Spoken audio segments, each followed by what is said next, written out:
Well, no, welcome to the green room. Okay, all right, so we'll start. Okay. Yeah, no, listen, welcome to the green room. Yeah, good morning, everybody. And a It's special another green episode room in this an morning. Awesome green room, but Well, we it are doing is. tape today, so it's a little bit different for us. But And we I'm have gonna- an awesome guest. And I'm going to explain to you why we're taping today. So we always do the green room live, everybody, Always. because listen, it's Ruta's and my therapy. It is. And listen, things are day to day. Things are day to day. Who knows what's going to change between this afternoon? Former President Trump, of course, now, in trouble in New York, a little bit more. We So might put somebody else who in. knows what may happen? He'll be in Nantucket instead of Martha's. Who knows what may happen between this afternoon and the morning? But Yeah. we have a special guest today who's running for state representative, Derek Rich. And listen, he's a teacher. He's a teacher. Yes. I won't make changes for many people, but we respect our teachers. So, We do. and we know what Derek's going to be doing at 8:30 in the morning tomorrow. He'll be with his students.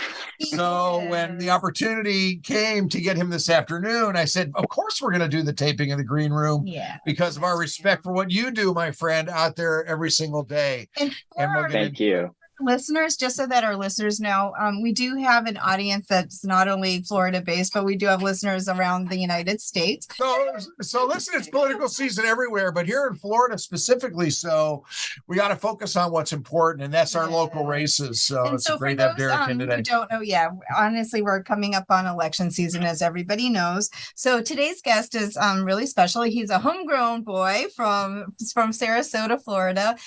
He's actually an economics and government teacher for the 12th grade here in Sarasota. See, now that I didn't know. So you're actually in with the high school crowd, the seniors. I am. Awesome. Seniors, yeah. No, I they're can't awesome. wait because I'm going to ask you specific questions, Derek, about what you're seeing in that generation today. And listen, I could have asked you about the fifth graders too, but I think when we talk about our seniors, I did teach sixth grade before. I did teach sixth grade before. There's a reason I teach seniors now, though. I can't wait to hear. But anyway, just a little bit of a backstory. So we welcome you, and it's so great to have you. It's Derek Reich. So. Right. And we are pronouncing your name correctly. I want to make sure we get it right. Yes. Okay, good. Awesome. And listen, the backstory is Ruta and I were at Tiger Bay this past week, and it was very interesting. It was the candidates forum for some of our Sarasota, county and local reps. Districts 72 and 74. 73. 73 and 74. And I'll be honest with you, Derek, I was so impressed by you and your knowledge and quite frankly, your outlook. And the point is this, everybody, listen, here in the green room, of course, we're a cannabis clinic. So we'll of course ask you about your, feelings about cannabis policy and everything.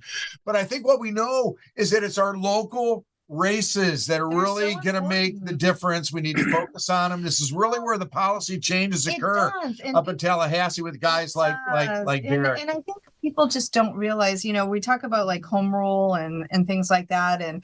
But the legislators, they make decisions for everyday people when they're in session. And so it's so important to get somebody who fits what you stand for and your values. And honestly, Derek, what I was impressed with was even your mom's background and your defense of people who now are either a single parent and struggling just to pay rent and things like that. There's so much focus on, I think, things that just don't matter. And it's kind of like blowing up. And then we have so many issues facing Sarasota County right now. Among them is education. Among them is housing. Among them is, we can keep going. All of it. Listen, we'll open it up to you.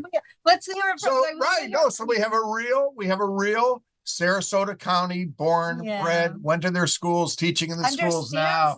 Who understands it? Yeah, too. So I'm opening up to you, my friend. Tell us about you. About you and your motivations and what's really driving you right now.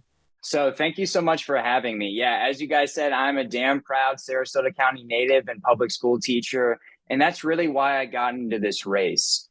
I was sitting in my classroom in April, scrolling through Twitter on my lunch break, believe it or not.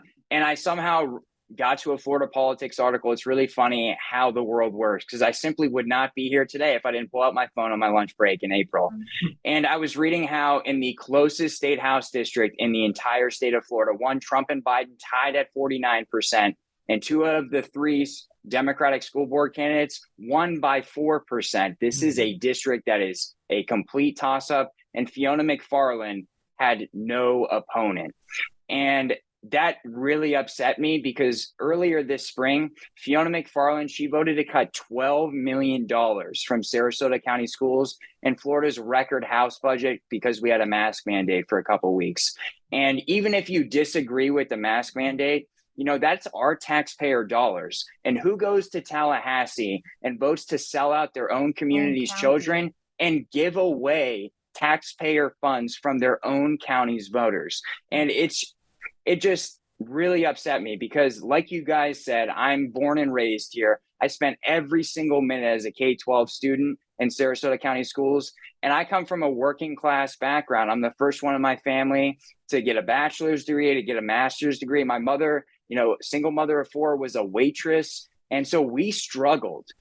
And what fundamentally changed my life was an A-rated public school system and the teachers that literally changed my life. And you can hear it in my voice every time I talk about my former teachers. It is hard because I would not be here if it was not for them. And that's why I decided to be a teacher and give back to the next generation as the previous one had given to me. And to see the passion, you know, and I know there's one specific teacher you mentioned at Tiger Bay that you still remember to this day, of course. Absolutely. Miss Simmons, my 3rd grade teacher. You know, I could barely read in 3rd grade. I really struggled. And if you know anything about education, one of the number one predictors of your future socioeconomic status is what is your proficiency in reading in 3rd grade. It's really the dividing line of those who fall back and never catch up, or those that are doing great and they're going to take off. And I shouldn't be here statistically, but I had a 3rd grade teacher, Miss Simmons, who would stay after school, help me. And this woman fundamentally changed my life. And I wouldn't be here if it wasn't for her. And that's why I got in this race, to fight for those teachers and to fight for those working kids like me that really need that American dream. And that comes from a public school system. It does. Yeah, it's inspiring. So this is the first time you run for political office. Was it a difficult process? Was it a difficult process? I know Ruta also has run for political office, and District 72, you know, she's marveled, you know, me with many a story. How difficult was it actually to undergo the process and register and get the committee together and things of that nature? So I will say one of the first bills I do author in Tallahassee is to make it easier. They do not make it easy for average people to participate in democracy. They really do. You know, I thought I'd walk into my local supervisor of election. They'd help me out. I could file paperwork there. Nope. This form has to be sent to Tallahassee. And before you can file that form, you have to open up a campaign account. But banks will say, we can't give you a campaign account until you file this form that you can't file until you. So there's it's 22. It's like you're like it's ridiculous. Right. You're because you know Representative Buchanan has no opponent here in our district, unfortunately, and it's a shame because I'll tell you why, Derek. What I really loved about you, and thanks for that answer because I didn't really expect that answer. I thought it was easier. It's not. But what I loved about you, Derek, and listen. Your control of the issues impressed me, okay? And even in what you've already discussed, knowing that Representative McFarland took that money away. You've done your research, my friend, right? I did my homework as a teacher. Yeah, you do your homework as the teacher that you are. But my point is that we need debate about these issues. At Tiger Bay, for example, excellent question that a woman raised of Representative McFarland is, what would she say to the 13-year-old, who may be pregnant and wouldn't be able to get, reproductive health services here in the state of Florida. And you came right out, my friend, and you demanded that answer. You know that she's going to stand behind Governor DeSantis when he goes to ban abortion. And you're not going to let her get away. You're going to be quite pesky, my friend, to Representative McFarland in this campaign because you've done your homework. But my point is that it's this debate that must be had, or these candidates will slide through without answering the critical questions that need to be answered. So I salute you. I salute you for raising that in that Tiger Bay forum, which may not be the friendliest of forums all the time for those of us that have progressive thinking, right? But fortunately, you were very unashamed in your feelings and your beliefs, and I so appreciated that. No, look, when you fight for freedom, I don't care. I'll win a Republican audience. I'll win a liberal audience. If you can't control the freedom to control your body, you don't live in a free country. And I hear the governor talk about the free state of Florida. He wants to control what your kids read. He wants to control your body. These people, they don't believe in freedom. Freedom is letting you decide what your kid reads, not someone in Jacksonville who sues our school district to not let your child read that book if you want them to read it. Freedom isn't taking away a rape victim's ability to control her own body after she already had her autonomy in her body taken away by someone else, and having the government do the same thing again to that rape victim. It is insane. I'm here for freedom. I'm a conservative Democrat. Most of my family members used to be Republicans. And, we just look at the Republican Party today. They don't stand for freedom. And that's what I'm running on. I am the freedom candidate. And when I win and represent you in Tallahassee, you will make the decisions in your life. The government will not. It is interesting that you said that, Derek, because I feel the same way about Republicans, because my parents were Republican. And for me, like the old party, I was always a Democrat, but people like my parents, they were always about less government, right? And here you have DeSantis, who's implementing more and more and more government being in our lives, which is totally opposing what the values of that party even were. And you're right. It's like, it seems like people are, for some reason, they're almost blinded by it, but they are having their rights stripped away on a daily basis from Tallahassee. And it's frightening. What do your seniors see, Derek? Before we came on, we were talking about your teaching right now, and you're teaching seniors. And listen, these are in our society today, when you start to carry a computer in your pocket at age 8, okay, I look at a 17 or an 18-year-old, a senior in high school, as almost, I don't know, you tell me, because you're out there every day with them. I mean, they're more intelligent, surely, in a lot of ways than I was at that age. But what are you seeing? Are they skeptical? What do they see when they see government right now? When they see the hoarding of top secret documents, okay, in Mar-a-Lago, or the fact that they do drills with about guns. Well, they've been ducking under their desks in school, shooting drills in a way that we never would have imagined. So what are you seeing in the student these days, Derek? Is it an optimistic student? Is it a pessimistic student? A scared student? What are you seeing? I really think it's a mixed bag. My student population is really representative of what you see out in society. There are some people that care a lot and are very passionate. There are some people that will never vote and don't care. There are some people, that, given their background, maybe race, maybe, their sexual orientation, they feel more is online for them than others. It's really a mixed bag. But one thing I really try to preach to my students in my classroom is I say, look, our parents and our grandparents really have let society down by not just being able to have a conversation, be friends with people that disagree with them. And I try to tell my students, I'm not here to tell you what to think. I'm here to make you think. I always play devil's advocate with whatever issue they take to make them see the other side, to try to get them to understand that if someone holds a different opinion than you, that is okay. That's what makes this country special. In China, for example, you don't get to hold a different opinion. In Russia, you don't get to hold a different opinion.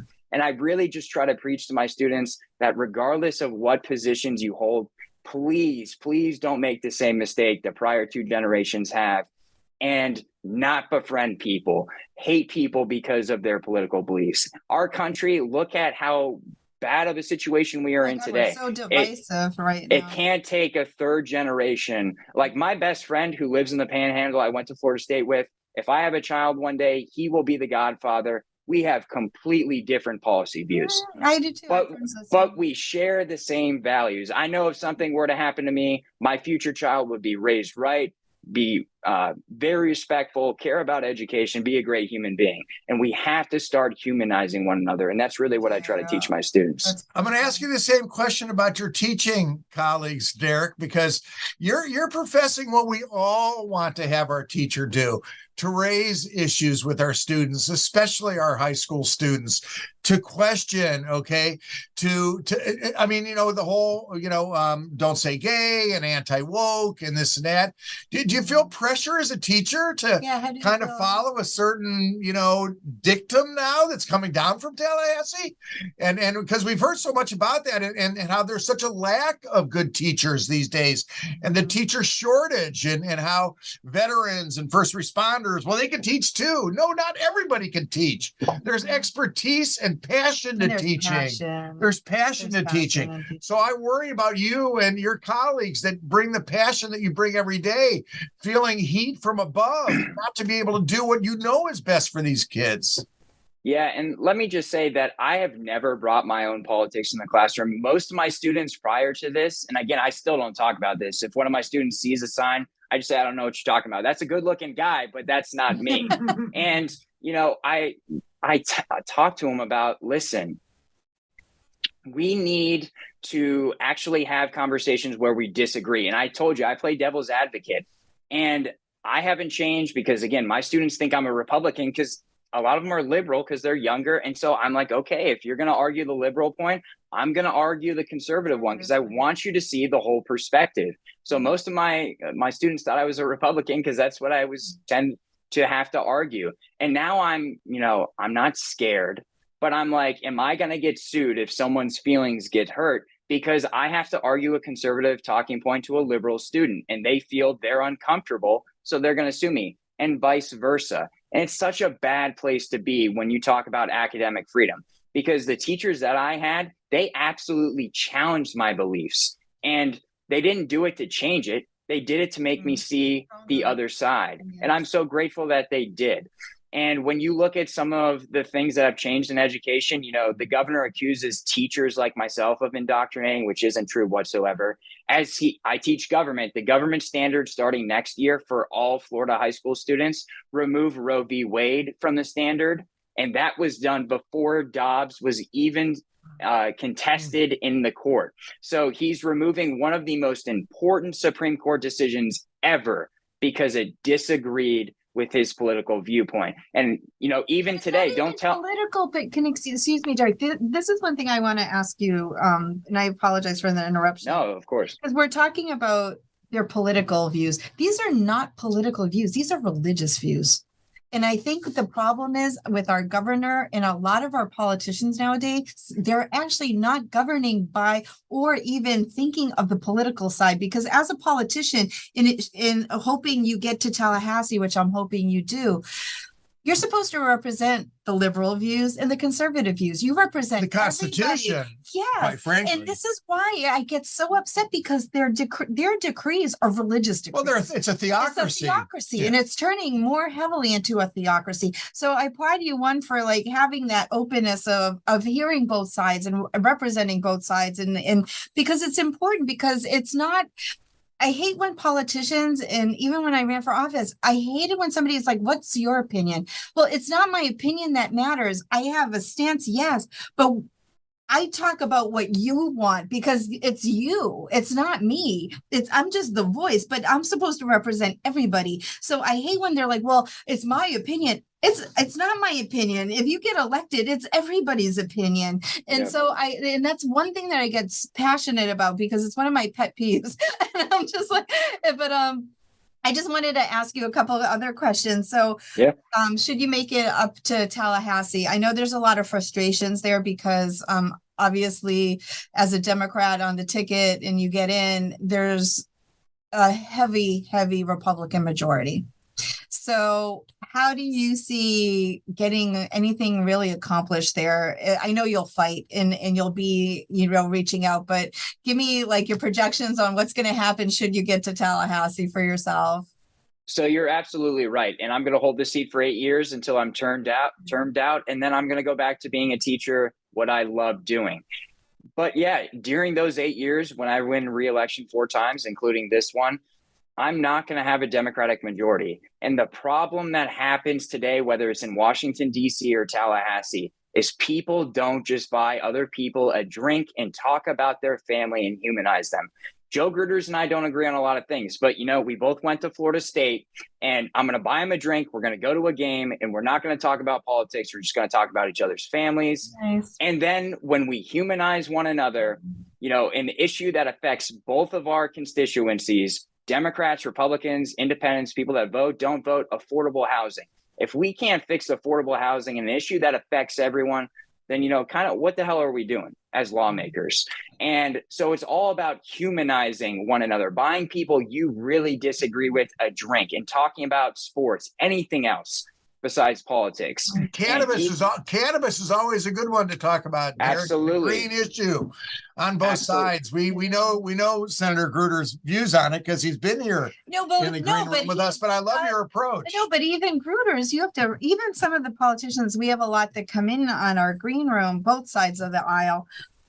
They're one way on a human level, but they get up in there and then they vote against it. So even Gruder's, and Joe's a friend of the show, he comes on. But honestly, like if he comes on the next time, I'm going to challenge him. I'm going to be like, dude, you say one thing personally, and then publicly, when you have to go to the vote, you vote. We'll get frustrated. It's frustration. We had our bipartisan medical cannabis bill last year that was actually co-sponsored in the Senate by Senator Gruder's, and it was Representative Learned and Roach in the House. Couldn't even get out of committee, right? So it was a bipartisan bill that was still kept down by the powers that be. So believe me, I respect the efforts, and Carlos Guillermo Smith and Anna Escamani and those progressive Democrats up there, they need all the help we can get. So before we get out of the green room, we go so fast, make sure you let us know how people can donate to your campaign, how they can get involved in your campaign, so where you may be speaking. Give us a little bit of an update on what's going on with your campaign so people can get involved. Absolutely. You guys can go to derekforthesuncoast.com, DEREKFOR, thesuncoast.com, contribute, volunteer. Absolutely. And this is the closest district in the entire state of Florida, and one we're going to win. And look, we have so many events.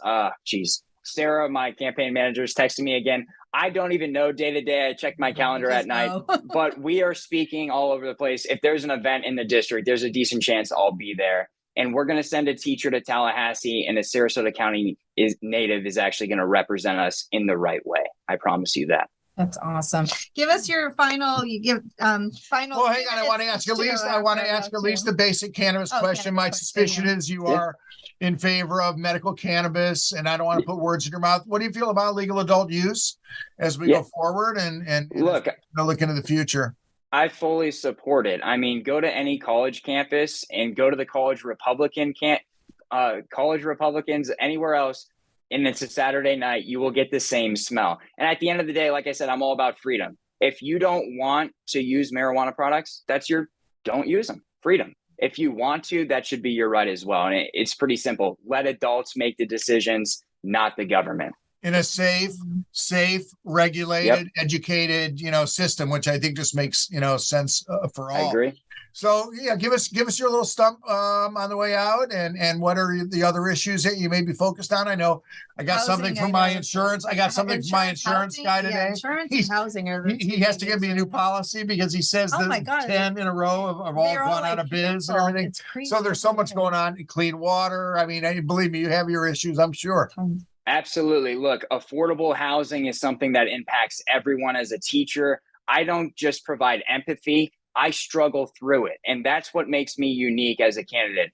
Affordable housing, that's a struggle I have. When you talk about the environment, if we don't protect our bays and our beaches, my grandparents have owned a small business in the city of Venice for 40 years. No one's going to come to their flower shop. So making sure the environment is protected for not only our environment, but also our economy.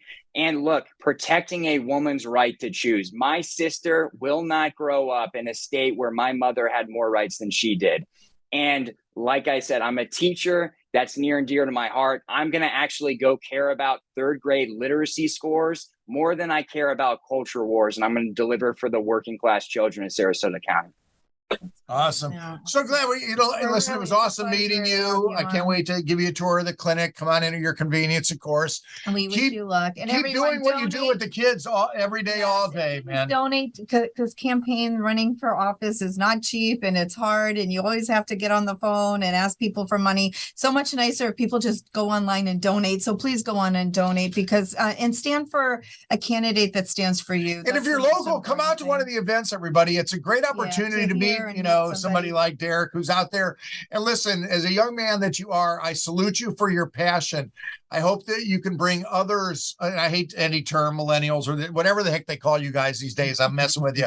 But we need more. We need more. We need more energy, right, out of every generation. And, you know, listen, I was hearing you, my friend. I'm a part of those two generations, okay, that have let you down. And it's one of the things Ruta will tell you that drives me passionately in what I do, both in the clinic and politically, is that I do have a personal shame about my generation that we've let it come to this. So when I see a young guy like you who's really coming in with the passion, speaking a message that I know has to be delivered, I'm going to be here to support you and your platform every time. So I look forward to seeing you at one of your campaign events and coming up and giving you the heartiest handshake and as if you you haven't deserve. registered to vote yet, oh my God, please do so. And especially if you just moved here and out of state, please go register so you can vote in this election cycle. So please go register to vote. Right, you got to remember the margins, everybody. In the last election cycle, it was unbelievably small. So each vote matters. It does. Every vote counts. So please go vote for Derek and support him. And it was a pleasure having you on.